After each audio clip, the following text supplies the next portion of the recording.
नमस्कार विद्यार्थी मित्रों, अपनी एकम कसोटी गणितनी 28 तारीखे लेवानी है। खबर है ने बधाने? तमने तारीख मोकली ज आपी है बराबर। तो 28मीए अपनी गणितनी बीजी एकम कसोटी है। आ एकम कसोटी माटे आपणे पुनरावर्तन छेल्ला 3 विडियोथी करीए छीए बराबर। छेल्ला 3 विडियोथी पुनरावर्तन ज करावुं छुं।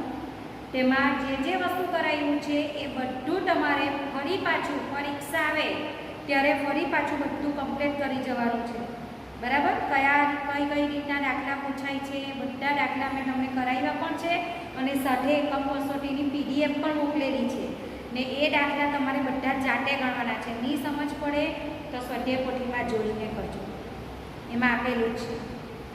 समझ पड़ी? हवे बीजी सूचना 28 तारीखे तमने जे पेपर मोकलवामां आवे सवारे ए ज पेपर तमारा क्लास टीचर तमने मोबाइल पर मोकले छे तो ए पेपर ज तमारे लखवानुं छे। आ अमे जे मोकलीए छे ने ए तो प्रेक्टिस माटे छे। अत्यारे अमे जे मोकलीए छे तमने ए एकम कसोटीना पेपरनी प्रेक्टिस करवा माटे अमे मोकलीए छे। એટલે કેટલાક વિદ્યાર્થીઓ તો આ જ પેપર લખીને મોકલી દે છે તો એ આ કઈ પેપર નથી। 28મીએ સવારે તમારા વર્ગ શિક્ષક જે તમને 8 સરાહને મોકલે એ પેપર તમારે લખવાનું હોય। ને બીજું કે 5મા ધોરણમાં હવે તમારે બોલપેનથી લખવાનું છે તો કેટલાક છોકરાઓ તો હજી પણ પેપર પેન્સિલથી લખીને આપે છે, એ નહીં ચાલશે, પેનથી જ પેપર લખવાનું છે બરાબર। આકૃતિ દોરવાની હોય તો તમે પેન્સિલથી દોરી શકો પણ બાકીનું આખું પેપર તમારે બોલપેનથી લખવાનું છે। समझ पड़ी गई? नवो प्रश्न नवा पाना पर लखवानो, व्यवस्थित दाखला गणवाना केम के आज मार्कने आधारे तमने આગળના વર્ગમાં મોકલવામાં આવશે। पड़ी गई समझ? એટલે બરાબર પેપર લખજો। આ એકમ કસોટીના અમે જે મોકલીએ છે તમને આ પ્રેક્ટિસ માટે એ પેપરની લખી નાખવાનું। કેટલા બધા છોકરાઓએ આ જ પેપર લખેલું છે એવું નથી કરવાનું, એમાં તમને 0 માર્ક મળશે પછી। સમજ પડી?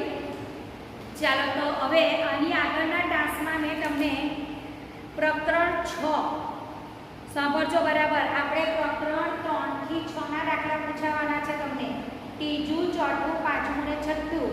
તો આ ચારે ચાર ચેપ્ટરનું મેં તમને પુનરાવર્તન કરાવ્યું છે ને એની સાથે એની પીડીએફ પણ મોકલી છે। પણ છેલ્લા વિડીયોમાં જે પ્રકરણ 6 ના મેં દાખલા મોકલા એમાં વિકલ્પ નથી મોકલા કેમ કે આના દાખલાને ખાલી જગ્યા વધારે થઈ જતી હતી એટલે વિકલ્પ હવે હું તમને આજના વિડીયોમાં મોકલીશ।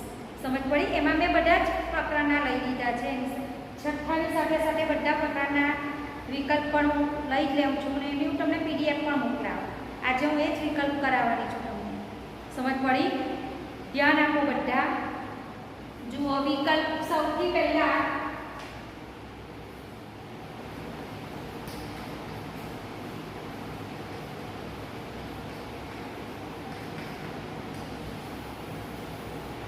साचो विकल्प लखो।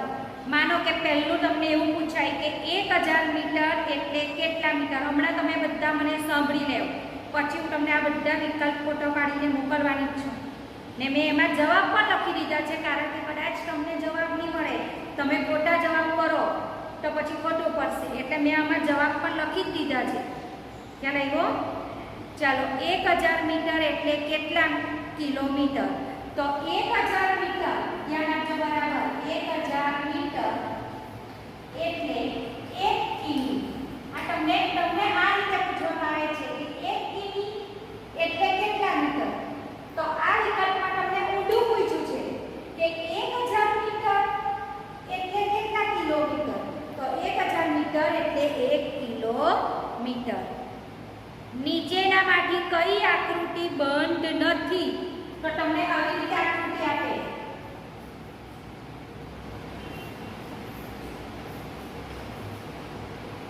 ચાલો તો આમાંથી કઈ આકૃતિ બંધ નથી?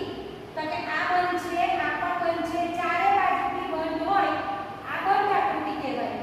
અને જ્યારે આ આકૃતિ ખુલ્લી છે તો કઈ આકૃતિ બંધ નથી? તો એનો જવાબ આવશે એક ચોરસની લંબાઈ 14 સેમી છે તો તેની પરિમિતિ કેટલી થાય?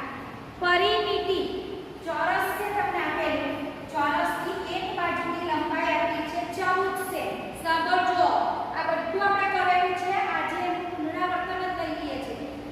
એક બાજુનું માપ છે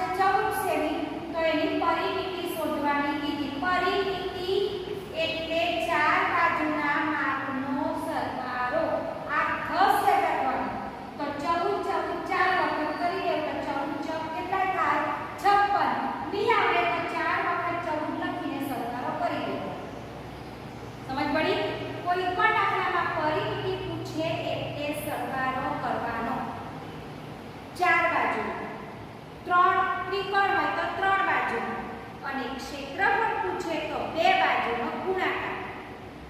ચાલો આની પરિમિતિ સમજ પડી ગઈ. 56. ત્યાર પછી છે નીચેની આકૃતિ કયો અપૂર્ણાંક બતાવે છે, એટલે કે આવી રીતનું પૂછાય. આ આકૃતિ આપી છે તમને, એમાં અમુક ભાગ રંગીન કરેલા હોય ને તમને પૂછે કે આને અપૂર્ણાંકમાં લખો. આ આકૃતિને અપૂર્ણાંકમાં લખો એટલે કે કેટલામાં ભાગ બતાવે છે.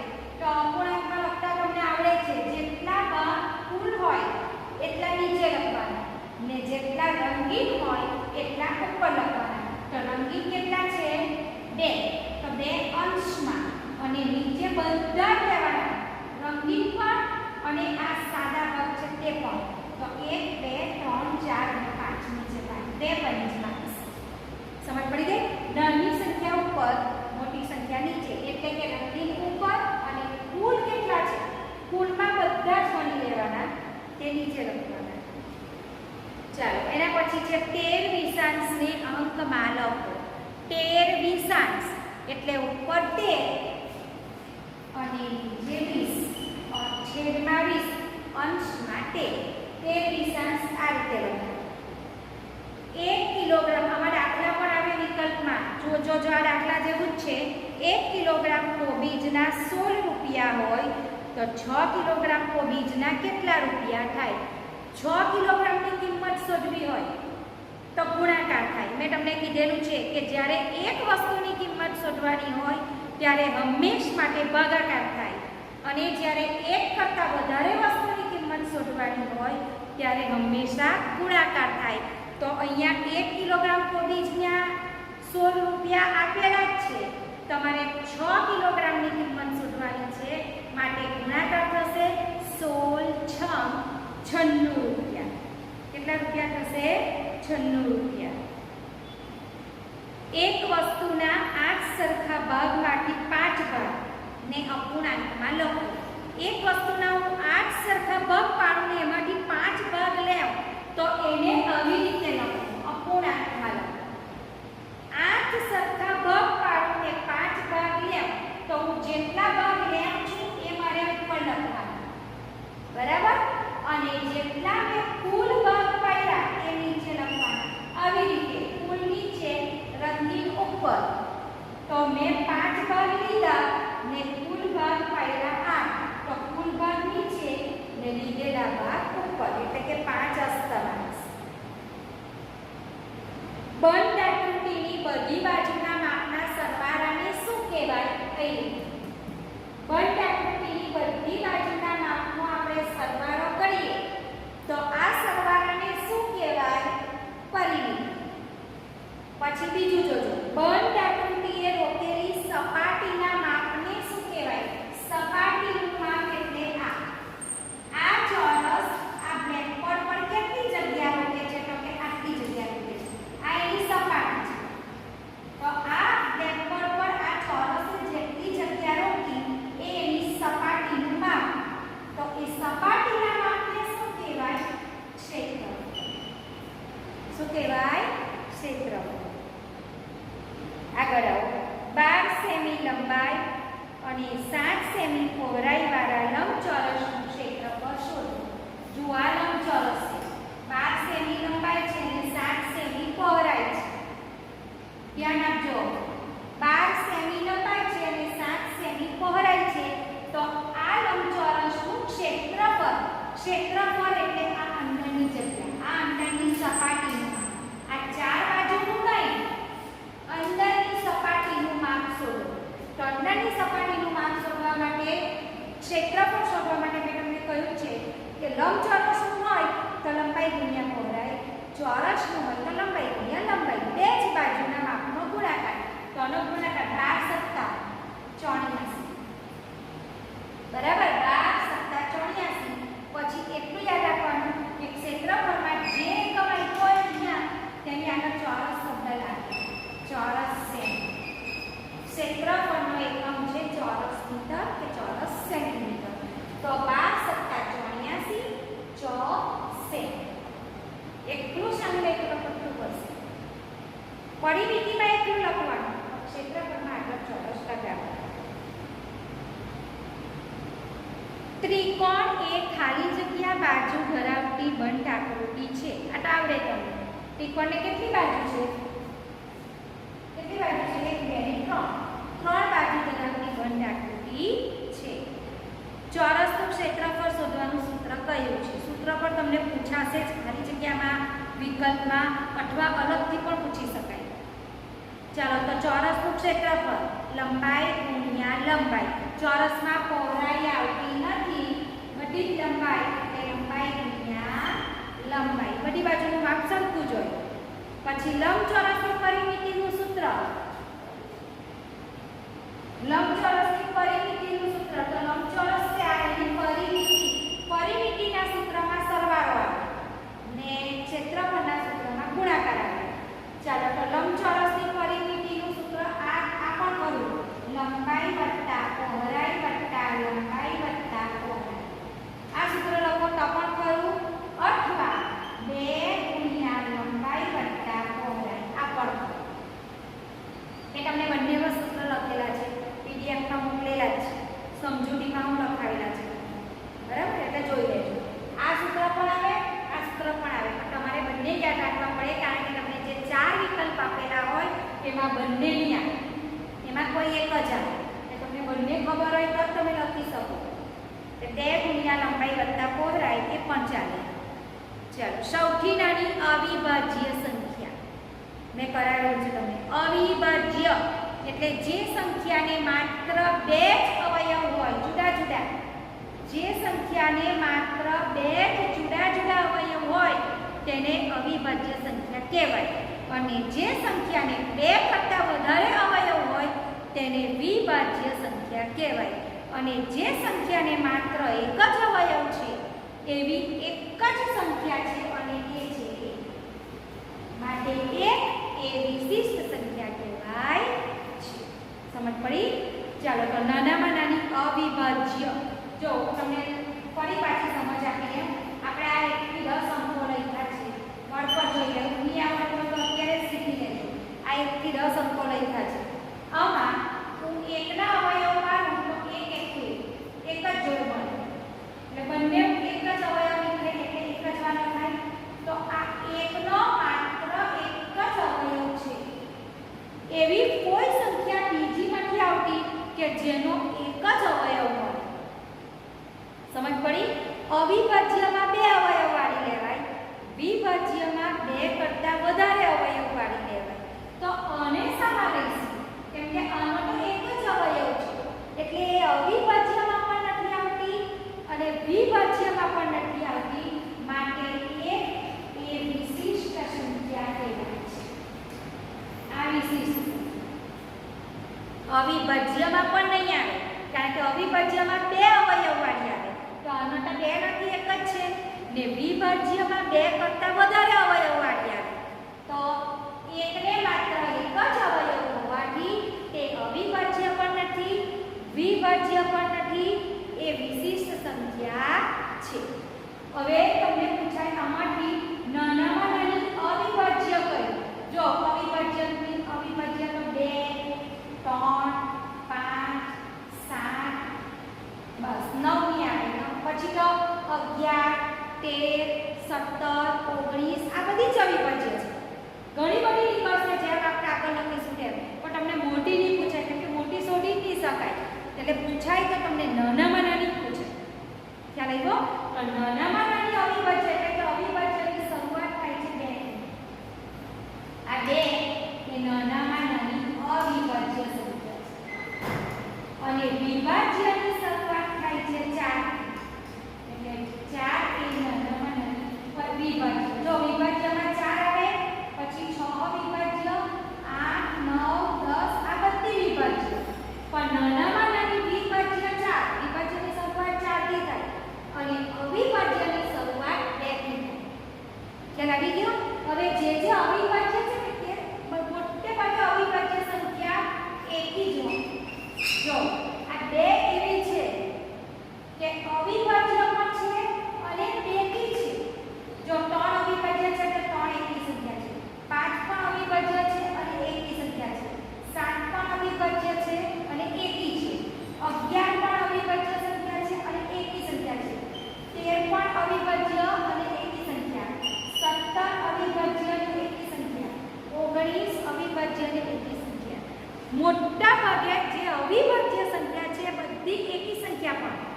અવિભાજ્ય સંખ્યાઓ એકી જ હોય મોટે ભાગે, પણ આ બે એવી છે કે જે અવિભાજ્ય છે અને સાથે બેકી છે.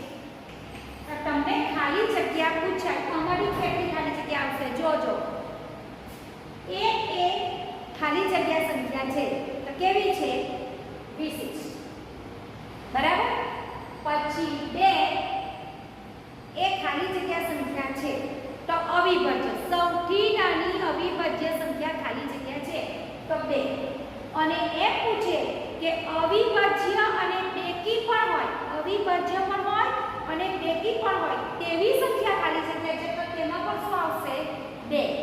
નાનામાં નાની દ્વિભાજ્ય સંખ્યા કઈ છે? તો 4. પડી ગઈ સમજ?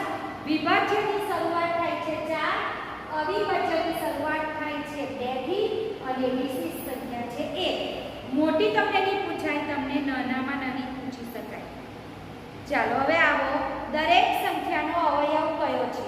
દરેક સંખ્યાનો અવયવ જે સંખ્યા વડે બધાને ભાગી શકાય, બધી સંખ્યાઓને ભાગી શકાય તો એ છે 1. દરેક સંખ્યાનો અવયવ સમજો, દરેક સંખ્યાનો અવયવ છે 1 અને દરેક સંખ્યા એકની શું કહેવાય? તો કે એકની અવયવી કહેવાય. શું કહેવાય? અવયવી. આમાં બસ ધ્યાન આપજો, બધી સંખ્યાનો અવયવ કયો? 1. તમે કોઈ પણ સંખ્યાનો અવયવ પાડો તો નાનામાં નાનો પહેલો 1 જ પડે. પડી ગઈ સમજ? તો દરેક સંખ્યાનો અવયવ છે 1 અને દરેક સંખ્યા એકની શું છે? તો અવયવ. આ બધી સંખ્યા એકની અવયવી કહેવાય. આ બધી સંખ્યા એક વડે ભાગી શકાય છે. બરાબર? આ બધી સંખ્યા એકની અવયવી ને એ બધી સંખ્યાનો અવયવ. અને આગળ સંખ્યા આવે 19, 20, 21, 22 ગમે તે સંખ્યા લો, બધી સંખ્યાનો અવયવમાં નાનામાં નાનો 1 આવે. ચાલો, કોઈ પણ સંખ્યાના તમે અવયવી પાડો તો કેટલા પડે? અવયવી એટલે ઘડિયાળની પાછળના જવાબ. દાખલા તરીકે 2, 2, 2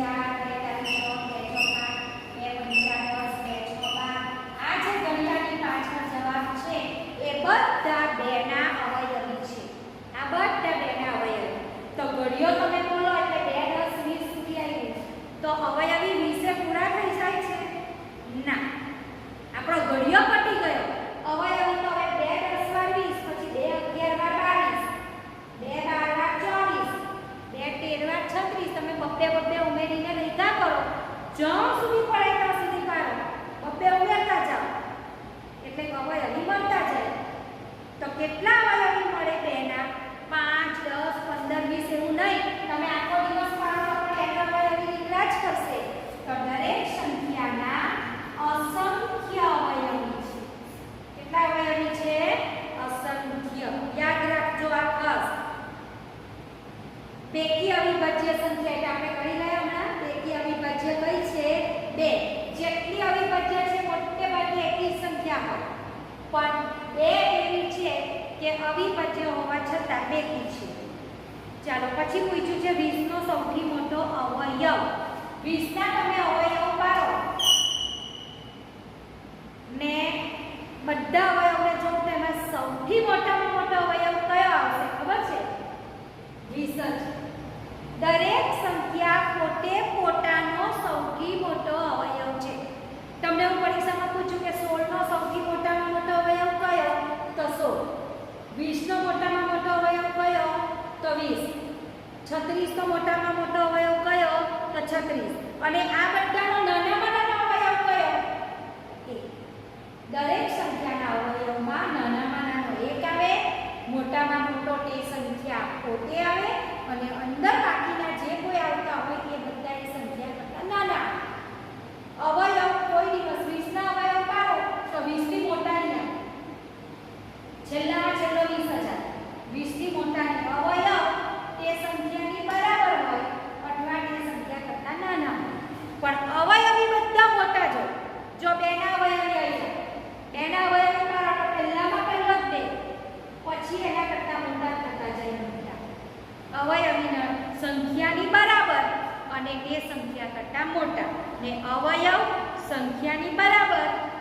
સંખ્યા કરતાં નાની.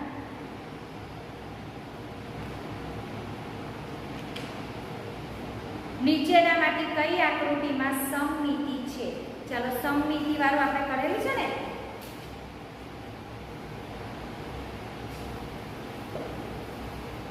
ધ્યાન રાખજો. માનો કે તમને આવી આકૃતિ આપી જો.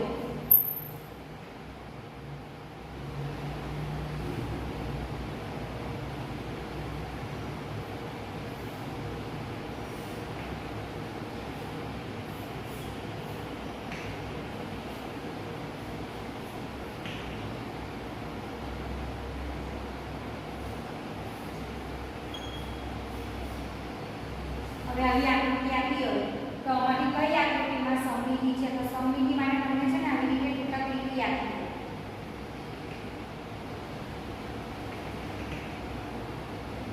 આવી રીતે ટૂંકા લીટી આપી હોય ને આકૃતિ આપી હોય.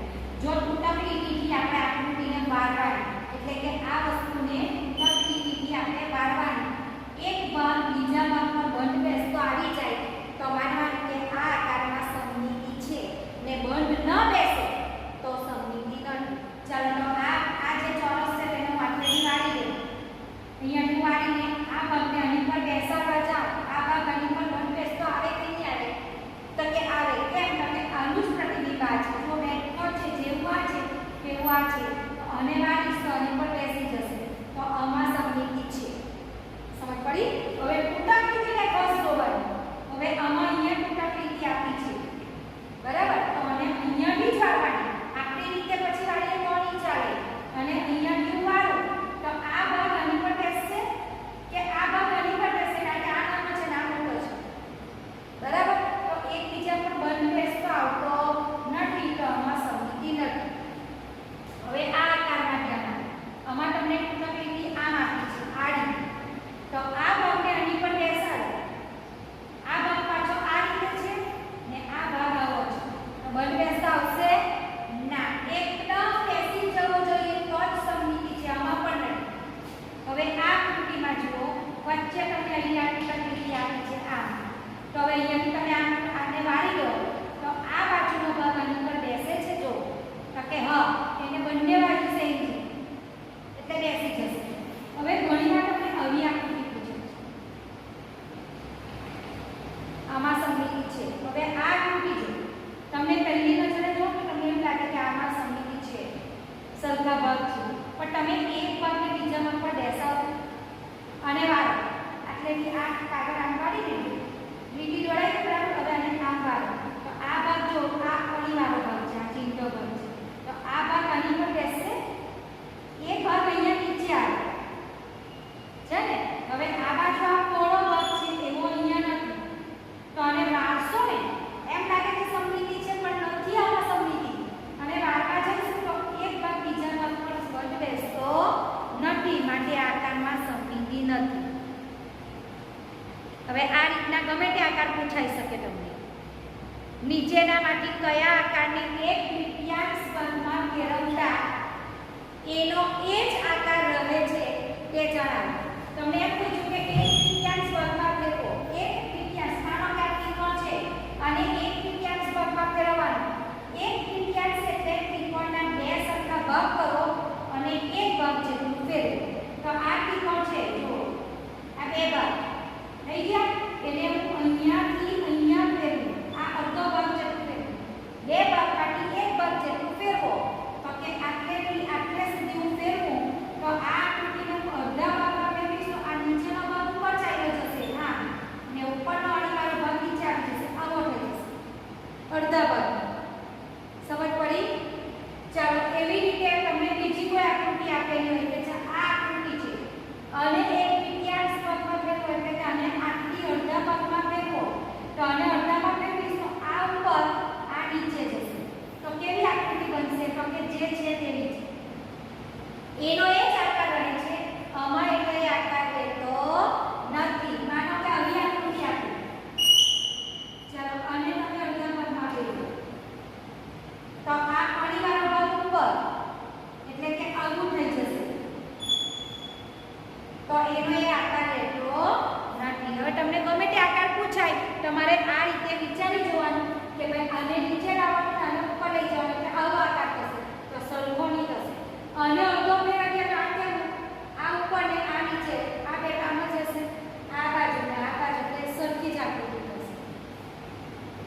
હવે તમને એવું પૂછવામાં આવે છે કે 5 એ 60 નો શું છે? 5 એ 60 નો શું કહેવાય? તો કે 5 એ 60 નો અવયવ છે. સાંભળજો, 5 એ 60 નો અવયવ છે અને 60 એ 5 નું શું કહેવાય? તો અવયવ. સમજ પડી? 60 એ 5 નો અવયવી છે અને 5 એ 60 નો અવયવ છે. સંખ્યાના અવયવી મેં તમને હમણાં જ કરાવ્યું. સંખ્યાના અવયવી તે સંખ્યાની બરાબર અથવા તે સંખ્યા કરતા કેવા હોય? તો આ બેના અવયવી છે એ 2 ની બરાબર અથવા 2 કરતા કેવા હોય? મોટા. ધ્યાન રાખજો, સંખ્યાના અવયવી સંખ્યાની બરાબર અથવા તે સંખ્યા કરતા મોટા હોય અને અવયવ સંખ્યાની બરાબર અને એ સંખ્યા કરતા નાના. ત્યાર પછી તમને આવો કોઈ ત્રિકોણ આપ્યો હોય, ધ્યાન રાખજો. માની લો કે આ ત્રિકોણ આપ્યો છે, એમાં એક બાજુનું માપ છે 5 સેમી, બીજી બાજુનું માપ છે 7 સેમી અને અહીંયા આપ્યું છે x. x એટલે તમારે શોધવાનું. સાંભળજો બરાબર. અહીંયા આ માપ છે 5 સેમી, આ માપ છે 7 સેમી અને અહીંયા x લખ્યું છે એટલે કે x નું માપ તમે શોધો. એટલે પછી તમને શું લખ્યા છે? સાંભળજો. આપેલા ત્રિકોણની પરિમિતિ, આ ત્રિકોણની પરિમિતિ 21 સેમી છે. તમને જવાબ આપેલો જોઈએ કે આપેલા ત્રિકોણની પરિમિતિ 21 સેમી છે. તો x નું માપ શોધો. એટલે કે આ ત્રિકોણની પરિમિતિ 21 સેમી છે, એમાં એક બાજુનું માપ 5 સેમી છે, બીજી બાજુનું માપ 7 સેમી છે અને બીજી બાજુનું માપ x એટલે તમારે શોધવાની બાજુ છે. આ x બાજુનું માપ તમારે જાતે શોધવાનું છે. તો પહેલા પરિમિતિ જોઈ. જવાબ છે 21 પરિમિતિનો. તો હવે આપણે 7 ને 12 નો સરવાળો, 5 નો સરવાળો કરીએ. 7 અને 5 નો સરવાળો કેટલો થાય? 12. એ 12 ને 21 માંથી બાદ કરી નાખો. 21 માંથી 12 બાદ કરી નાખો એટલે કેટલા આવશે? 9. 9 આવશે.